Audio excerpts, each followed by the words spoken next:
And remember, we were not getting breast milk. And I said to Kadi, babe, the nurse said, if we get just a little drop, he's going to be fine. Yeah. And we pumping all the time. If you see pump the milk coming like condensed milk. Tick, tick, tick.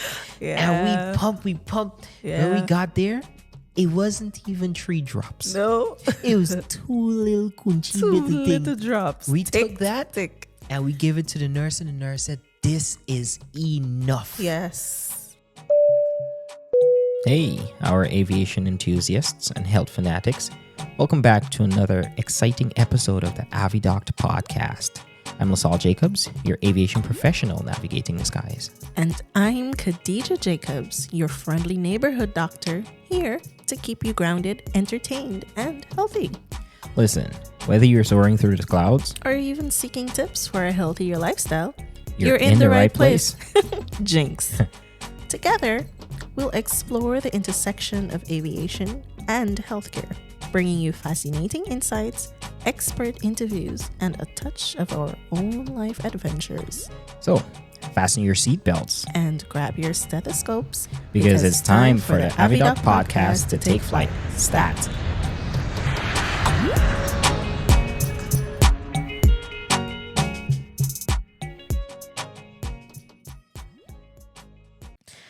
So they always talk about take care of moms. But what happens to the dads too? Dad needs care and consideration Yeah, most definitely. after the birth of a child. Yep. So today we're going to a destination that is oftentimes overlooked and is underrated. Good afternoon, ladies and gentlemen. I want you to fasten your seatbelts because it's your captain speaking. We are taking you to a strange destination today, and that's first-time fatherhood. We're expecting a short flight, a turbulent free flight. So let's enjoy this trip with us today, please. All right, LaSalle. So in the midst of pregnancy and baby showers and all these things, I want to shine the spotlight on what you could have been feeling on this journey. How did you feel when first of all, you have always wanted a baby, Definitely. But how did you feel when I first revealed that I was pregnant, and how did that feeling changed over the months to come? Well, to be honest, everybody would feel as though they're ready for a kid until that news comes out that you're actually gonna be a dad. Yeah. This is, it's an unexplainable feeling, to be quite frank with you. Yeah. Because I know I've been talking about becoming a dad for years. From the first day we met. From the first day we met, I told you, I was like, Yeah. hey, you gotta give me a kid, Yeah. you gotta give me a child. I'm ready to be a dad. And you would always say, Saul, I want to be financially stable. Yeah. Allow me to get into a job. Allow me to, enjoy life a little more. Let's Yes. enjoy marriage for approximately 2 years. I think that was your Exact words. your exact words to Yes. me, And for me, I couldn't understand what is it with this 2 years that Kadi want? What is it with this financial stability? I'm working. What does she want? But in all fairness, when you said to me, or when you announced your pregnancy, I honestly had the slightest inclination, like I had the slightest idea that you were pregnant. Oh, okay. Because of course, remember when we were in Guyana, we got back, you started getting certain signs, and I would be in the washroom reading. I would be on certain forums looking at what are some of the signs. She's feeling upset. She's getting this iron taste on her In my tongue. mouth, yes. What are all these things? Yeah. So I had the slightest idea, but you kept telling me. I remember I asked one day I was taking you to work, and you're like, no, I'm not pregnant, LaSalle. I did the test and it's negative. Little did I know, guys. She did about 5 or 6 tests and they all came positive. But she'll tell you all about that in a second. I was in denial, definitely. Listen, Yeah. my thing was when you broke the news to me and how you did it, I felt scared excited and happy at the same time. That's a plethora of emotions. Yes, everything. And then when I opened that card, because how Kadi broke the news to me, she told me, Joy sent a card for us, Joy is my stepmother. So in my mind, I'm like, why Joy sent a card for us and you're so into me opening this card? But you still don't think anything of it. Does it have money for me or something? Open up the card. There is the pregnancy test. Big plus sign. I remembered vividly. I came out of the restroom and I ran over to you and I just sprung into you and hugged you up. And to be honest, like I cried. Yeah, because those emotions was uncontrollable. Yeah. I really couldn't control it. And personally, I love the feeling. I loved it a lot. But that was my experience. I see. So normally society would place an expectation on dads, and what their experiences should be like, what things should be like for the dad, and especially when it comes to dad's role is to provide financial support, etc. But nowadays, fathers are taking a more dominant role. They're becoming a little more emotional and they're being part and parcel of that actual nurturing and caregiving aspect of parenting. Could you tell me, what is it for you? Like, how do you feel about that caregiver side versus that financial side? That is true what you mentioned earlier, but for me, the caregiving aspect of things, it comes naturally. Okay. It's something that you as an individual, or I should say as a man, this is who we were created to be. We were created to be protectors. We protect our family. We are there to provide for our family in every aspect. And as much as now there's so much dominance going on with women. There's a lot of women who are dominant in relationship. They are providing more, they're making more monies than men, because of course women are now offered more opportunities than they did in the past. The financial aspect of things is always there for men. Yes. But as a caregiver, I just feel a different type of love for our son. There's a level of vulnerability that comes with it. But sometimes women mask that vulnerability for the man and doesn't women don't allow men to express that side. Yes. And so some men have a fear of being vulnerable as that nurturing person. Have I made you fearful of that at any point? No. You always allow me to express myself as a father, more or less, but I will say, the times because of your career and your experience in the medical field, I think you would lean more towards the medical aspect of things. Like for instance, when I gave the Kai popcorn, if you remember that. Yes. You were very much annoyed at it. But me as a father, I knew what I was doing. Yes, it's a choke hazard. Yes, you shouldn't give kids and all of these things. And I know I might get some backlash here in the comments, but I'll be very honest with you. I ensured that the pieces I was giving to him had no popcorn seeds or had no flakes of the seed. It had none of that. I was just giving him the white piece that can just melt or dissolve on his tongue, and I felt like that was safe enough. It was my instinct to do that. But of course, you being in a medical field, you're like, don't do it, it shouldn't be done. This is the case and this is the case. So that on a level sort of makes me feel as though you question my responsibility as a dad. But again, I have to understand where you're coming from at times. And maybe I was a bit harsh when I was telling you not to do it, but knowing you, if I'm not too stern about why I'm saying these things and why I don't think it should be done, and you're just gonna do what you want and ride with it. And I wasn't gonna let that go. Okay. At no point, Fair right? enough. Fair enough.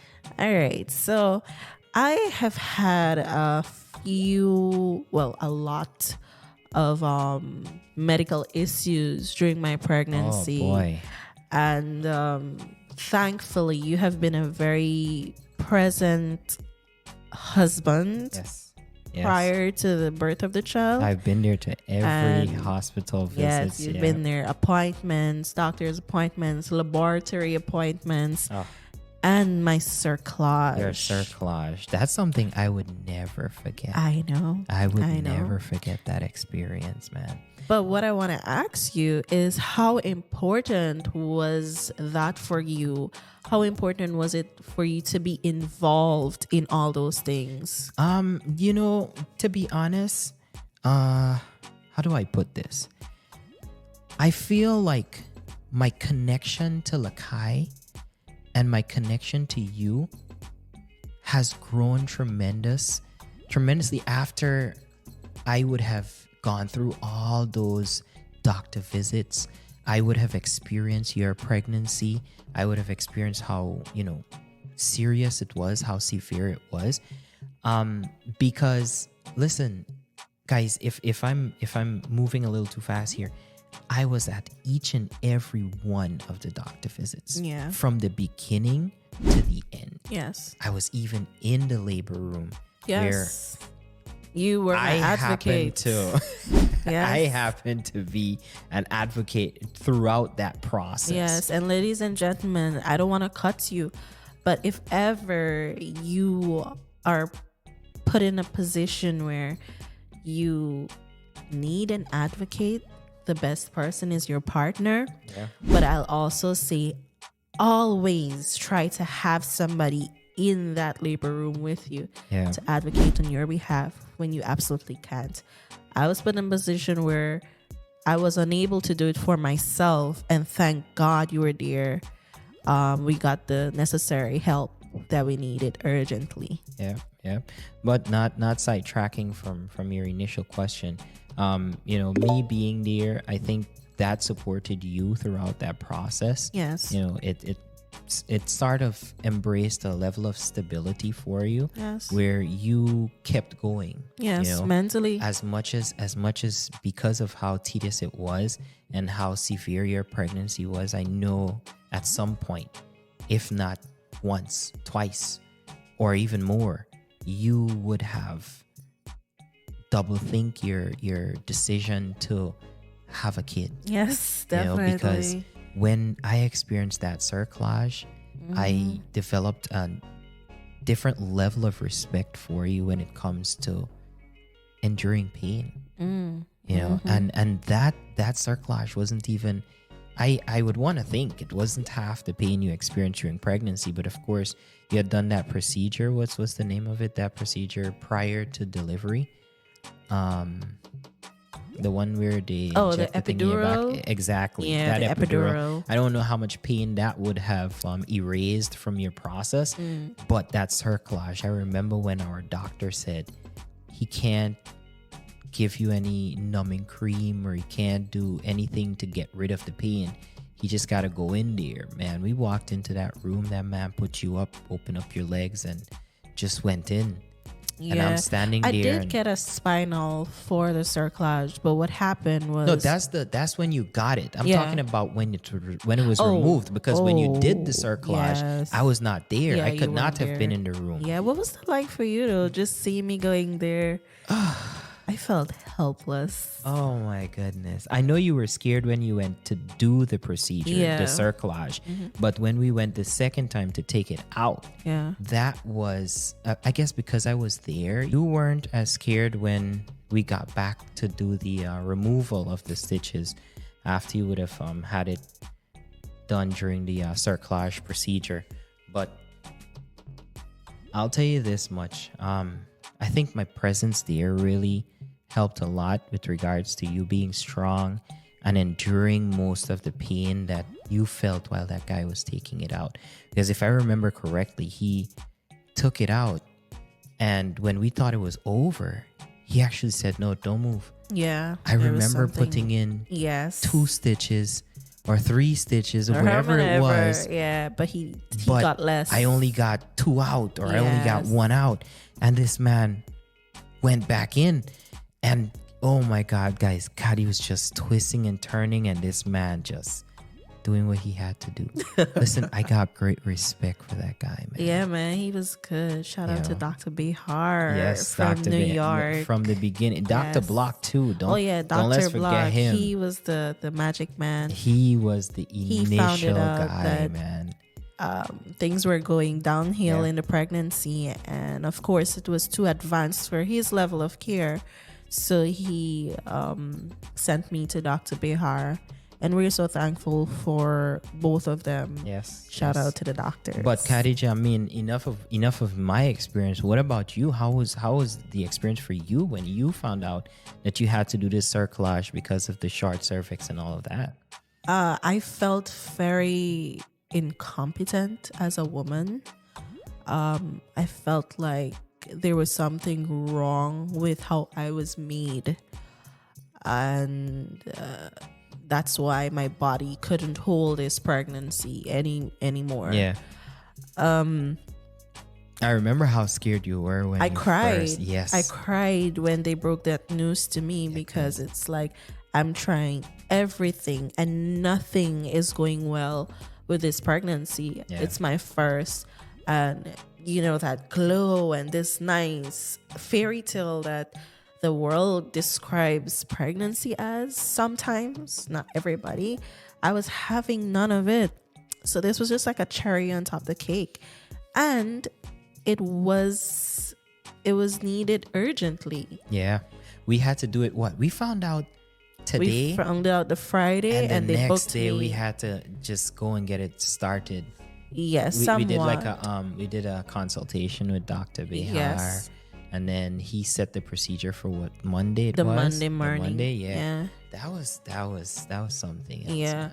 But going into that room, I remember you had to leave me at the door. Yep. I couldn't go farther. I felt like I was losing part of my life when they wheeled me away from you. I was so scared. And it's so funny. In that moment, I was thinking, as a physician, as a doctor, as a medical professional, I always tell patients, oh, don't worry. It's a simple procedure. Before you know it, it's going to be over. But that's all doctors though. I never truly understood what I was saying until I was on the other side of the table. Yeah. And to be honest, if anybody told me that, I would have been like, you. Yeah. Yeah. I don't want to hear it. That's not something I want to hear in that moment. It was very scary. But thank God that I'm affiliated with the medical field. And they were very nice. They were calming. And things went well. Yeah. Somewhat. Except that my spinal didn't really work much. So I because felt... you did say you were still feeling. I was right? feeling, You were still feeling yeah, stuff. and they were thinking it's pressure, but I understand the difference between pressure and pain. A lot of people don't, so I knew it was just not pressure. I was feeling pain, but that's okay. It was done, and everything is good now. Yeah. Thank God. Yeah. So, all right, LaSalle, there are a lot of traditional gender roles when it comes to child rearing, childbearing, and all these things. Yeah. How can we encourage fathers to be actively involved in the caregiving aspects of parenting? First and foremost, I would say being present. You know, Okay, yeah. being present throughout this process is the most important aspect of things. Even Though- before the child is born. Exactly. Yes. Because even before, your wife or your spouse or your child's mother would appreciate your presence more than anything else. And we find that in today's society, the younger kids are becoming fathers, Yeah. and they are not as present as they should be. Yeah, they don't understand. And Yeah. especially in our culture in Guyana, you find, sadly, there are a lot of That's exactly single where I was parent going. Yep. homes, a lot of single mothers. Right now, we know of somebody who is pregnant and she has to go through this alone. Yeah. So it's not fun and games out there anymore. But most you're absolutely definitely. correct. You Yeah. know, but again, if I'm to, piggyback off of being present, I think it's most important Yeah. for fathers to educate themselves on paternity leave. Yes. Yes. Paternity leave is often overlooked by a lot of guys Yeah. and a lot of parents. Yeah, they don't in see it as general. important. Yeah, because I feel like don't just leave it up to the guy to think about it, because a lot of us are just worried about, I'm gonna be a dad. How do I provide for these Yeah. people? How do I do this? But as a woman, you can also do some research and enlighten him. Say, hey, babe, you can have so much days off. You're entitled to so many days off. Why Yeah. not utilize it and spend more time with us?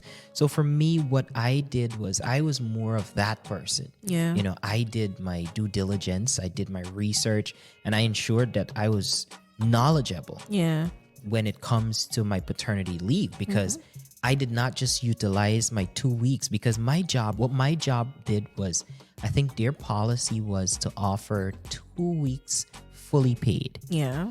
Then you have the option of FMLA, which is what we refer to as the Family Leave Act, the Family and Medical Leave Act here in the United States. And different states have different policies that's governed under these act. In New York in particular, New York and New Jersey in particular, I had the option of 2 weeks fully paid, Yes. right? And 2 weeks 50% paid. And then I utilized 1 sick week to be honest, 1 sick week to add into the 50% of payment that I was getting for that 2 weeks. So I got my full 6 week of payment, Yes. right? Fully Yeah. paid. Now, with that said, I feel like that was like the best decision. Did I say that correctly? I think it was 4 weeks half pay. Is that what it was? Somewhere along that line. But I ended up getting 6 weeks. Yeah. All in all, I got 6 weeks fully paid to be with you after you would have given birth to our son. And I really needed that support in Yes. those first 6 weeks. Yes. Not only with the baby, but personal. And I don't want to shed the light on the mom because this is dad's moment. But physically, I wasn't able to care for Lakai in totality within those first few weeks because of what my body went through. And you had to, really be there and cushion me and so on. Yeah, because, me being there to help you, I think aided in you recovering a little faster too. It did. Because after you would have given birth, and I experienced that. Yeah. Because, guys, I was a father, a husband, a nurse, an aide, everything you can think of after Kadi gave birth. And actually before, Yes, but just before. when she gave birth, it's like she needed me more than anything else. More than anything else. You needed me more than anything else because I would have taken care of you. Everything that a nurse would normally do, I was there present. Because there was to this do it. one time my nurse wasn't there. I was calling for her and I called you crying. Yeah. Because you had just left the hospital to run home to get some stuff for me. And in my moment, I was like, I don't know what I would have done without you. And you're like, oh my God, I'm so sorry I left you. Yeah. And within about 15-20 minutes, you were back. Why not? Why not? because you needed that help, man. And once we got Lakai, because of course we had complications, and I remember, I'll tell you guys this, just a little incident I'll share with you guys here. When Lakai was born, he was in the ICU. That's what it was? Or NICU? He was in the NICU. It's a neonatal ICU. That's why it's so he was in NICU for a couple of days. Yeah. And then we got discharged, and they kept him for another 2 days. Yeah. Oh, man. That was the worst feeling It was ever. the worst feeling. Yeah. But prior to that, I would normally, because I had the ability to go out and visit him, ensure that he was good. And Kadi can tell you guys, I left almost every 2 hours, and I went over to check on him. We were conversing, because I was having full conversations with him. I was like, yo, you gotta be strong, man. You got this. You're coming home with us. Yeah. And but I couldn't do that. You couldn't do that. Yeah, I couldn't move from my bed. And I remember the one day I said, Kadi, you have to go. You have to. And you got into that wheelchair in pain. And I rolled you over to the baby. Yeah. And that was the first time you held him. Yeah. It's the first time you saw him after. I know how painful that was. Yeah. But the pain for me as a dad, knowing what you went through, you got what was it, a 3rd-degree tear? Yeah. You got a 3rd-degree tear. I was taking care of you. Skipping every 2 hours over to the NICU to see Lakai, ensure that he was good, he was being taken care of. I'm not sure I mentioned this to you, but one day I said to you I was going over to see Lakai. Yeah. And I went downstairs to the car.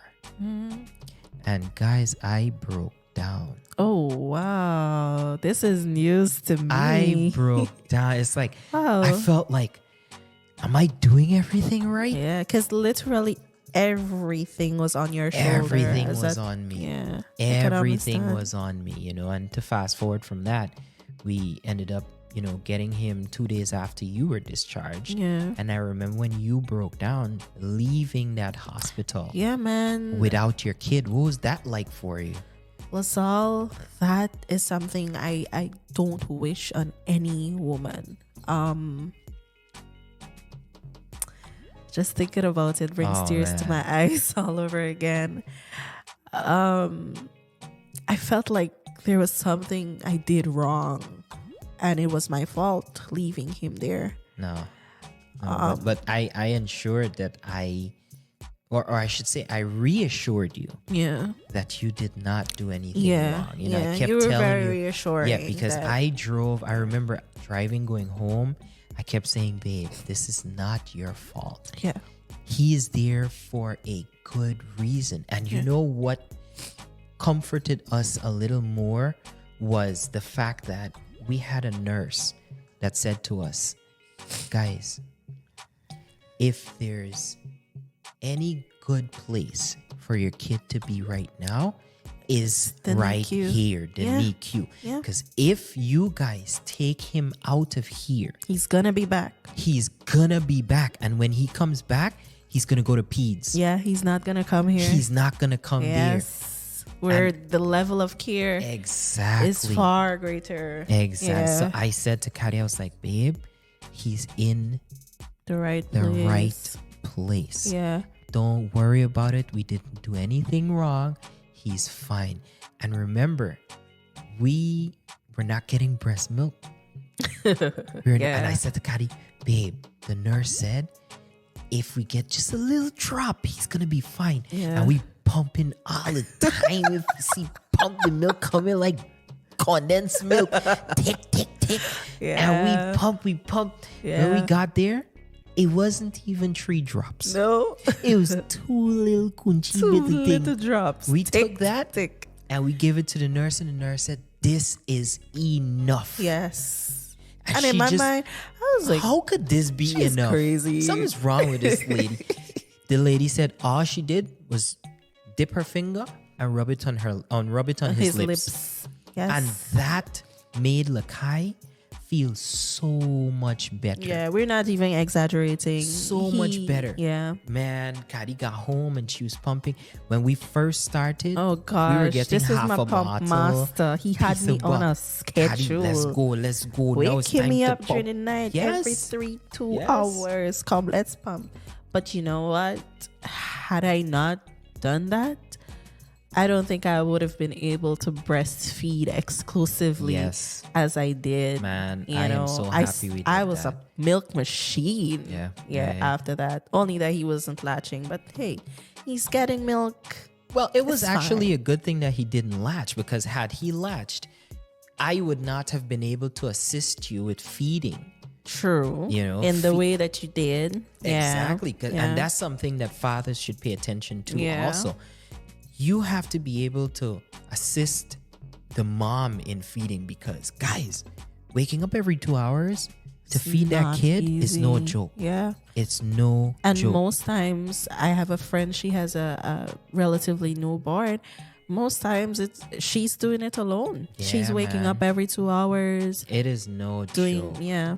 So assisting the mother with feeding, Yeah. it's great help. You have no idea how much they appreciate that. But not sidetracking from the fact that paternity leave is major. It is Yes. major. I want to advise every father to educate yourself with regards to your paternity leave. Your company's policy. Exactly. And your country's policy, because you spoke about Guyana. Yep. About US. US. Guyana But need Guyana, to up their they game, need man. to- I think I read an article where Scotiabank is now offering 6 weeks of paternity leave. That would for be dads. excellent. I'm not sure how accurate that is, guys. You can correct me if I'm wrong, but dads need to be given the same amount of times as moms. Yes. I am an advocate for that. Yes, it's a You know, care done together. It's togetherness. It's, to me, I refer to it as bonding time. Yes, it is. You know, you have that time to spend with your newborn child and your recovering wife. Yes. Or your recovering spouse. Yeah. That is major. So Guyana, whomever needs to hear this, please update the policies. Give dads more time off. 2 weeks, don't cut it. It's not enough. 1 week, not cutting it. Yeah. 3 weeks, not good enough. Let's hit 4 weeks, then we'll talk. 6 weeks, okay, fine, we accept that. But if you can give us 2 months and all, we good with it. Yeah. You know, we good with it. But Yeah. let's work on that, guys. Okay. So, you would have given paternity leave. I'm gonna say we can do some more resources for the dads. I remember I was offered a lot of parenting class, what to do, what not to do as a new mom, what to do with a baby, yada yada yada, and all the classes advertised was just for the mother. Yeah. What happened to the dad? Dads need to build their confidence too. Dad needs resources. Dad needs to know how to be a dad and how to care for this child just as much as mom. Yeah. So I'm not going to really expound on this, but dads need resources. Hospitals, nurses, everybody, dad need resources too. Yep. And you know, it's funny you say that, because communication, Yeah. you know, encouraging positive communication and conversation with families. You know, they have to understand in some way that dads don't just babysit. I hate that term. Daddy's babysitting. This daddy is not babysitting. Daddy is doing what daddy has to do. Yeah. You know, it's his responsibility to look after the child in the absence of the mom, or if the mom is not there, if she has to go to work, whatever it is she has to do, you have to be there for that child. That's not babysitting. Yeah. Stop calling that babysitting. That is a role. That is your role. Most definitely. You know, so for me, I feel like we need to embrace that as a role indeed. And dads need to understand being there and keeping the child regardless of what the mom has to do, it is your responsibility as a father to do so. Yeah. And we have to understand as men that women go through a lot. Women deal with postpartum depression. Yeah, the hormonal side of things. Yeah. That in itself is something I couldn't understand. I don't think you still don't understand it. Maybe I don't. Yeah. But upon reading, I'll tell you this much. I do have some more knowledge on it. I still feel like in some cases women lean to it as ammunition. Don't get into that. The women are going to chew you up. Fair enough. I mean, they can go right ahead. But I know fellas are going to come to my defense with regards to this. A lot of women are out there using that as ammunition to their partner. It may or may not be. How do we determine that? How do you determine to We say as that? men know how we determine it because we are living with you guys. We are around you You're not 24/7. in our body. You're not the chemical messengers Most definitely. firing off. Most definitely. But how do we determine that what you're saying is accurate and you're not just saying it? Because not every woman experienced that. But then you have some women who know that they can use this as a weapon against men and just spit it out there. Just throw it out there. Just use it loosely. I can't speak for many women, but what I will tell you is that me experiencing that by no means is something I would just use as ammunition or even embrace or try to embrace a feeling like that. That period is a very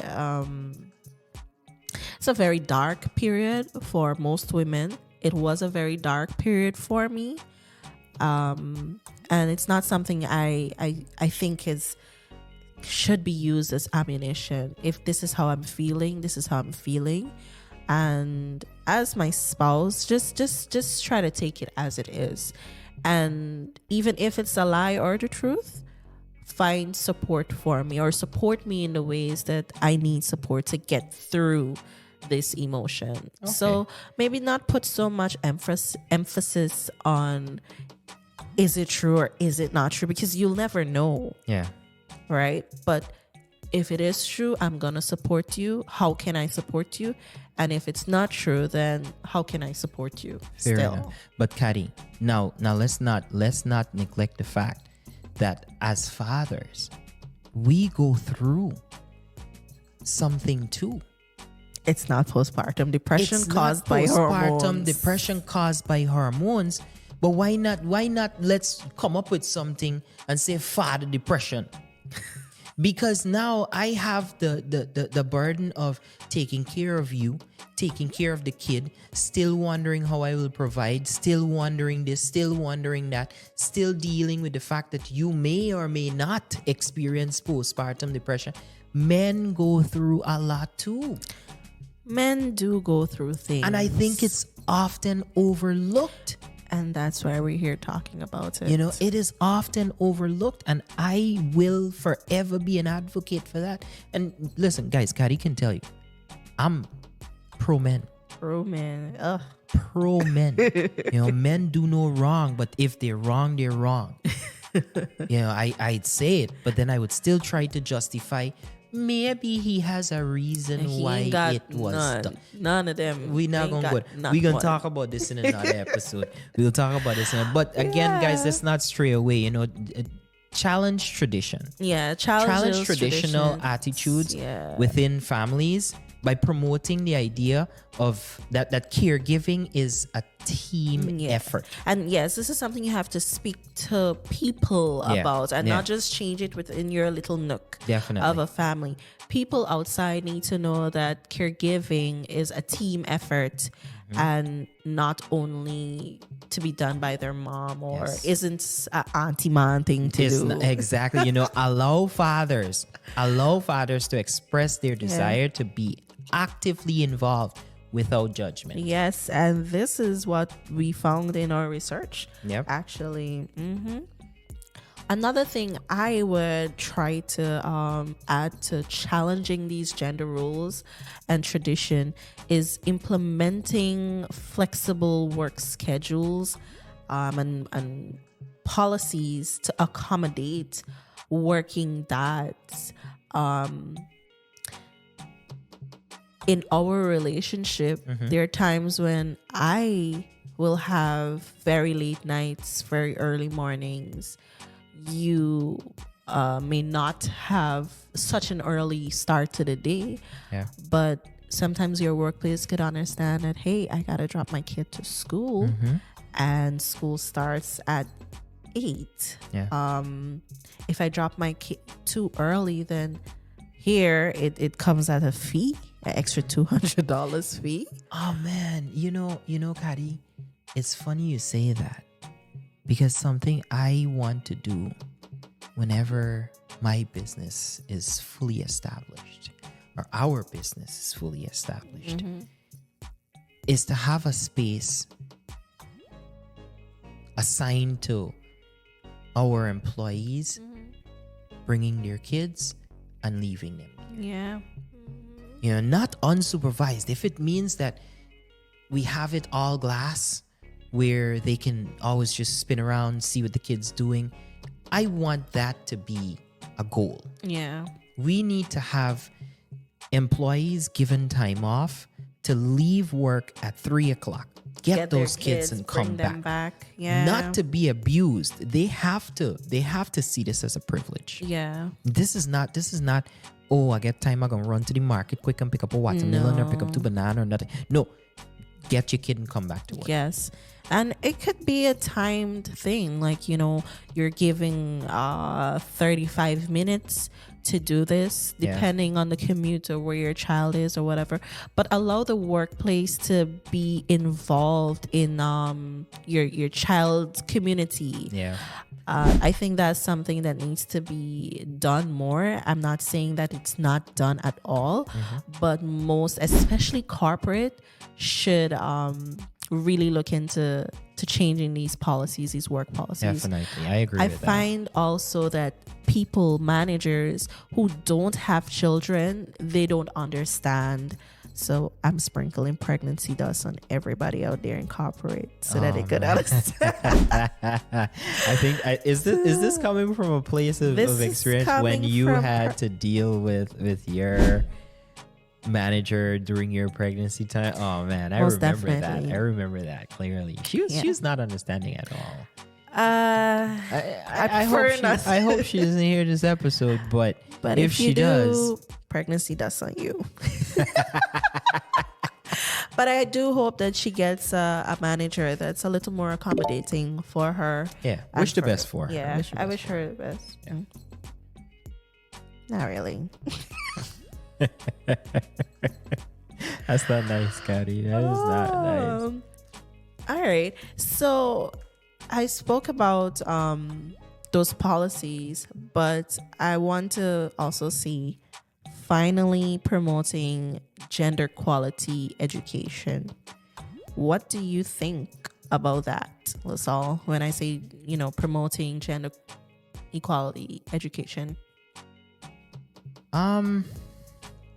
Encouraging educational programs to promote gender equality from an early age. I think it teaches children that caregiving and responsibilities are not exclusive to one gender. It's something that you have to embrace. Humans have to be caregivers. I think it shouldn't be moms are caregivers and dads are caregivers. Yeah. It should be humans Our are caregivers. caregivers to minors. Yeah. You have to, as long as that is taught at an early age, kids grow up with a different mentality. They definitely do. And when they see their fathers being actively involved in everything or most things that mom does, then it changes that mindset. So we're kind of working our way up from a very early age, teaching the younger generation that this is what it takes. It takes two to tango. Yeah. It takes two to clap and make things happen in the home. Most definitely. All right. So altogether, this was very short, but it was very insightful for us, for you as a dad. Altogether, we can put it, we've discussed about fatherhood, what fathers feel and go through in the early stages of a woman's pregnancy, the emotional side of it, how vulnerable it is. And we touched on some points on how to overcome these challenges and these traditional gender roles placed on a dad. So we're gonna do our cheers moment, LaSalle. And for those of you who don't know, our cheers moment is when we take something from our podcast or from our discussion that really stood out to us. And what's better than to do it with some good Eldorado 12-year rum? Oh man, there's no other rum that you can choose to cheers to after having such a interesting discussion about the experience that fathers face or the challenges that fathers are faced with in today's society. So again, let's not overlook the fact that our cheers moment is coming from the Eldorado 12-year-old rum, which is a rum that originated in Georgetown, Guyana. It's one of the best in the world. Yeah, most definitely. My cheers moment is going to be normalizing the idea that parenting is a shared responsibility and daddies don't babysit. He's being a dad. Cheers to that. Cheers to that.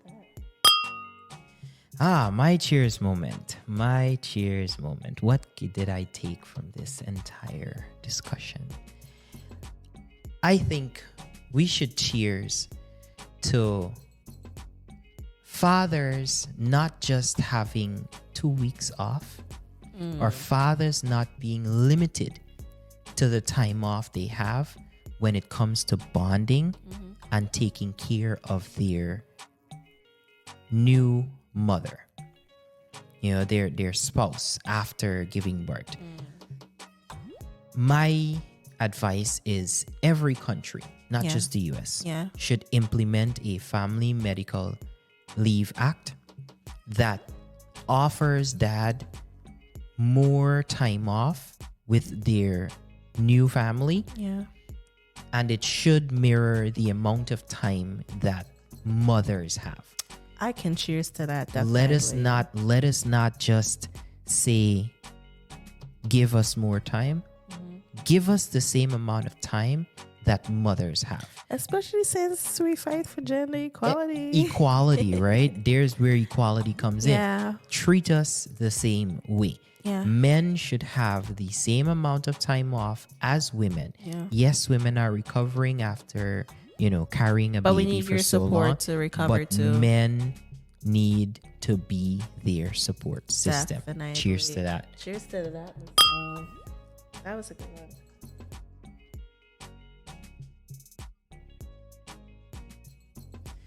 All right, guys. So this is your captain speaking. We have landed at our final destination, first time fathers. I want to thank you guys for flying with us today. We would have accomplished a turbulent free flight. It was short, sweet, and encouraging, I would want to think. So guys, thanks again for flying with the Avi Doctor podcast. And Kadi is going to give you a brief outro of where you can reach us and how Yes. you can reach us. Of course, you can reach us at our emails at avidocpodcast@gmail.com. That's AVIDOCTPODCAST. Make sure you get that spelling right, at gmail.com. Or the same thing at our Instagram. You can reach out to us, chat with us. Let's talk about these little flicks. And if you want to reach us personally, our handles are Las_Jacobs, and mine is Dr. Emma Jane. That's Dr. EMAJANE. Until next time, do remember to collect your memories from the overhead compartment. Be careful as some items may have shifted during this flight. Until next time, bye. Bye. Have a good